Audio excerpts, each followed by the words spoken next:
My name's Joe Biden. I'm a Democrat.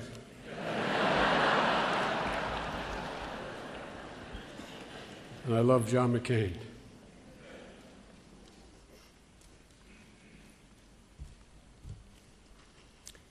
I have had the dubious honor over the years of giving some eulogies for fine women and men that I've admired. But Lindsay, this one's hard.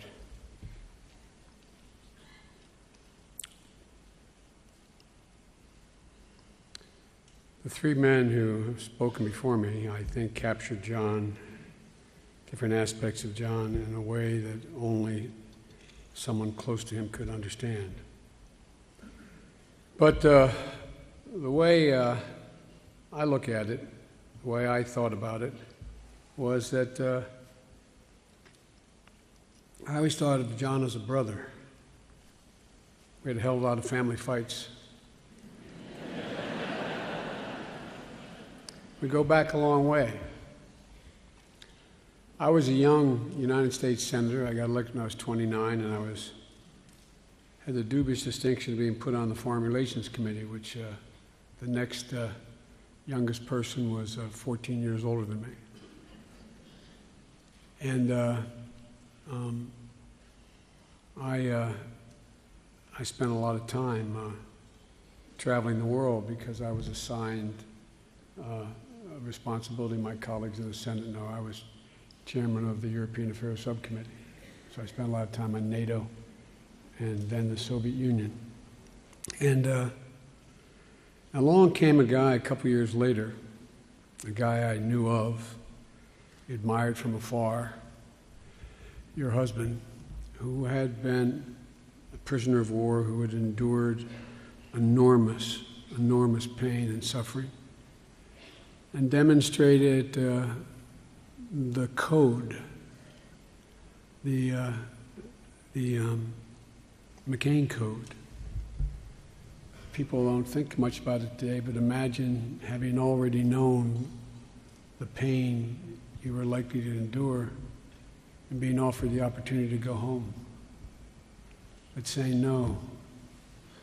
As the son can tell you, the Navy, last one in, last one out. So I knew of John. And John and I ended up traveling. Every time I went anywhere, I took John with me, or John took me with him.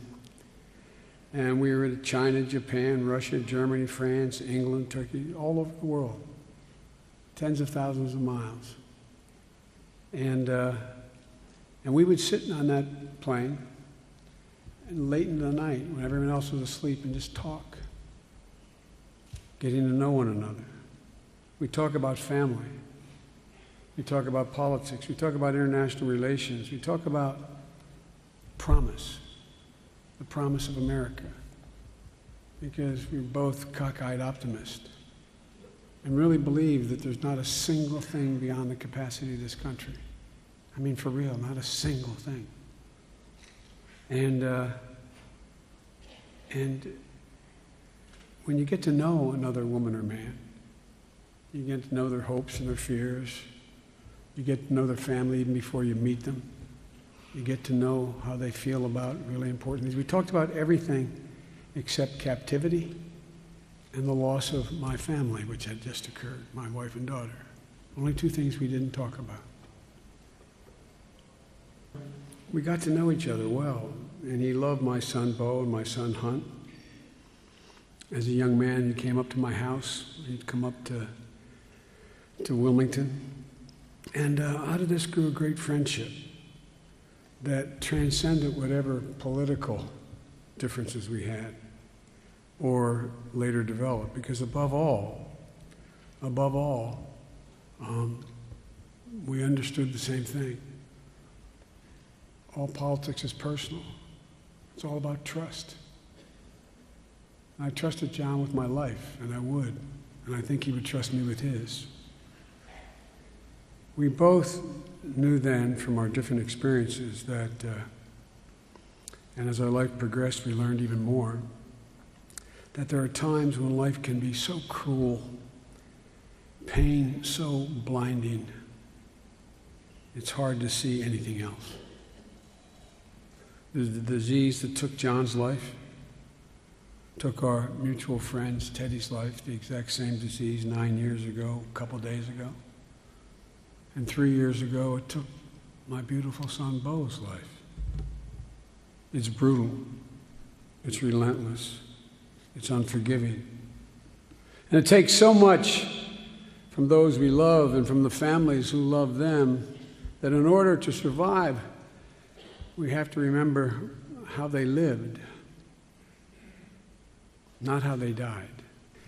And I know right now, the pain you all are feeling is so sharp and so hollowing. And John's absence is all-consuming for all of you right now. It's like being sucked into a black hole inside your chest. And it's frightening. But I know something else, unfortunately, from experience.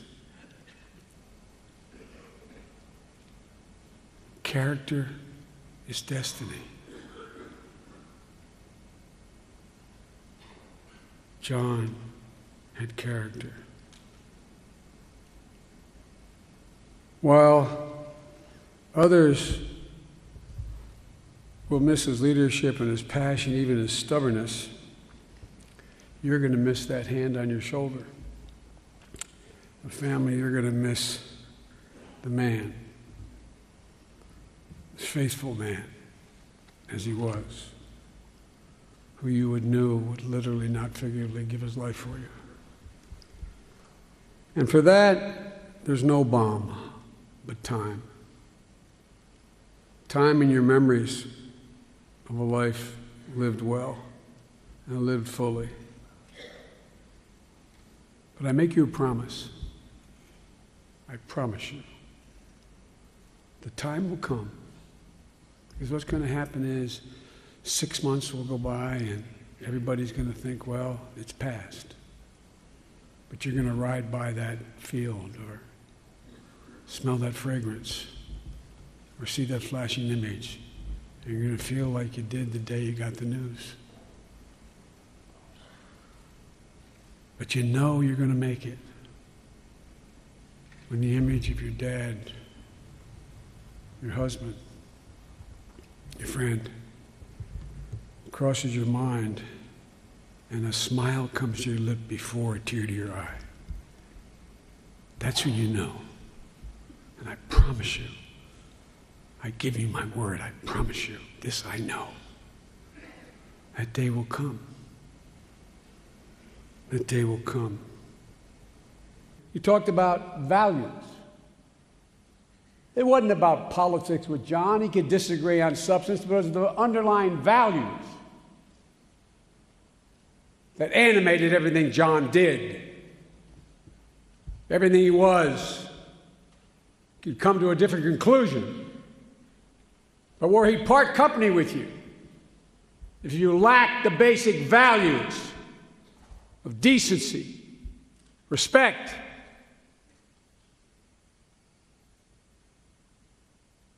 knowing that this project is bigger than yourself. John's story is the American story. That's not hyperbole. It sounds like it's the American story, grounded in respect and decency, basic fairness, the intolerance for the abuse of power. Many of you have traveled the world. Look how the rest of the world, until recently, looks at us. They look at us as a little naive. We're so fair. We're so decent. We're the naive Americans. But that's who we are. That's who John was. And he could not stand the abuse of power wherever he saw it,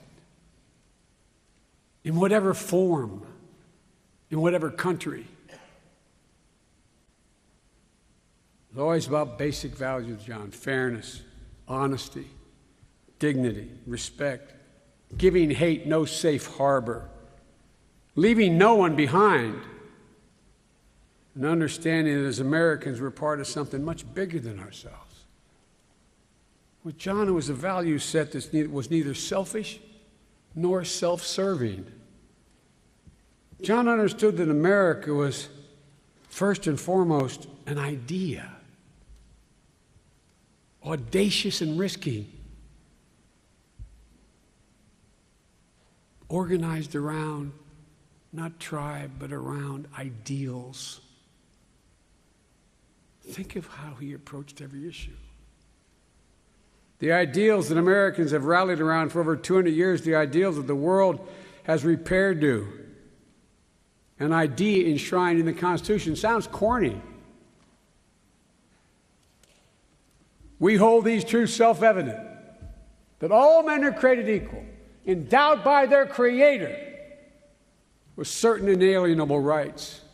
To John, those words had meaning,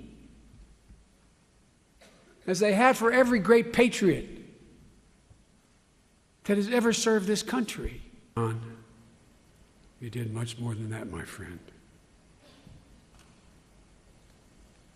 To paraphrase Shakespeare,